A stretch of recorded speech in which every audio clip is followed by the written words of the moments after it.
In today's video, I'm going to teach you how to set up Google Ads conversion tracking with GA4 and GTM. By the end, your Google Ads account will be able to import key events from Google Analytics 4 so your bidding and reporting reflect the outcomes that matter. Start in your Google Ads account. We'll begin by creating a clean, official link to your GA4 property so the two products can share conversion data.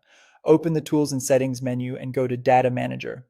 Here, choose Google Analytics, GA4. You should see a list of GA4 properties you have access to. Find the correct property for your website and click Link. If you don't see it, double check that you're signed into the right Google account and that you have the necessary permissions in both Google Ads and GA4. Next, jump into Google Analytics 4. In the admin area, go to Data Display and then Events. This is where all your tracked events live, whether they were collected automatically, sent via your site's code, or triggered through Google Tag Manager. Identify the event that represents your conversion and toggle the switch to mark it as a key event. A key event is what GA4 uses to signify a conversion.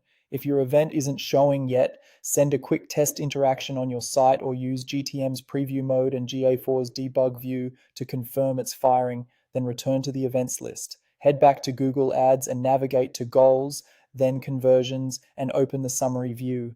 Click the plus button to create a new conversion action. Choose Import, then select Google Analytics 4 properties and pick Web. This tells Google Ads you want to import web key events from GA4 rather than tracking with a separate site tag. You'll now see the list of eligible GA4 key events. Select the one you just marked as a key event and click Import and Continue. Google Ads will create a conversion action based on that event.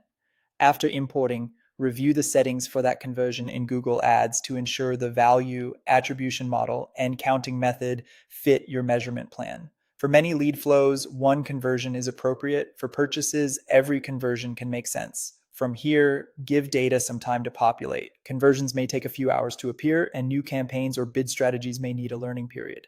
To validate end-to-end, trigger the event on your site, confirm it appears as a key event in GA4, and then check the conversions column in Google Ads. If you use GTM, just make sure your GA4 event tag fires on the intended action and that parameters like value or currency are included if you need them. That's it. Your Google Ads account is now importing GA4 key events for accurate conversion tracking and smarter optimization.